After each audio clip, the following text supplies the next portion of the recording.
Hello, ഇന്ന് നല്ല ടേസ്റ്റിയായ egg റൈസാണ് ഉണ്ടാക്കുന്നത്. അതിനാവശ്യമായ ഒരു കപ്പ് ബിരിയാണി അരി എടുത്തിട്ടുണ്ട്. അത് കഴുകി മാറ്റി വയ്ക്കുക.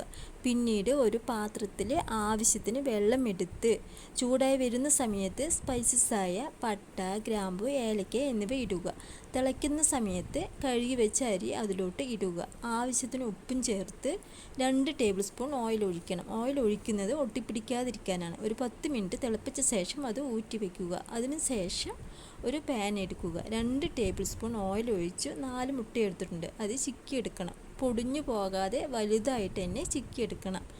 ആവശ്യത്തിന് കുരുമുളക് പൊടി, ഒരു അല്പം ഉപ്പും കൂടി ചേർത്ത് ചിക്കിയെടുത്ത് മാറ്റി വയ്ക്കുക. പിന്നീട് അതേ പാനിൽ തന്നെ 2 ടേബിൾ സ്പൂൺ ഓയിൽ ഒഴിക്കുക. അതിനുശേഷം 1 ടേബിൾ സ്പൂൺ നെയ്യും കൂടി ഒഴിച്ച് കുറച്ച് പെരിഞ്ചീരകം, പിന്നീട് ചോപ്പ് ചെയ്ത് വെച്ച ഇഞ്ചി, വെളുത്തുള്ളി, സവാള എന്നിവയിട്ട് നന്നായി വഴറ്റുക. അതിനുശേഷം ആവശ്യത്തിന് മുളക് പൊടി, കുരുമുളക് പൊടി, ഗരം മസാല എന്നിവ ചേർത്ത് വഴറ്റിയ ശേഷം തക്കാളിയും കൂടി ചെറുതായി അരിഞ്ഞത് നന്നായിട്ട് വഴറ്റുക. വഴറ്റിയ ശേഷം നമ്മൾ വേവിച്ച് വെച്ച റൈസ് ഇതിലോട്ട് ഇടുക. അതിനുശേഷം ചിക്കി വെച്ച മുട്ടയും കൂടി ഇതിലോട്ട് ഇട്ട് നന്നായി മിക്സാക്കുക.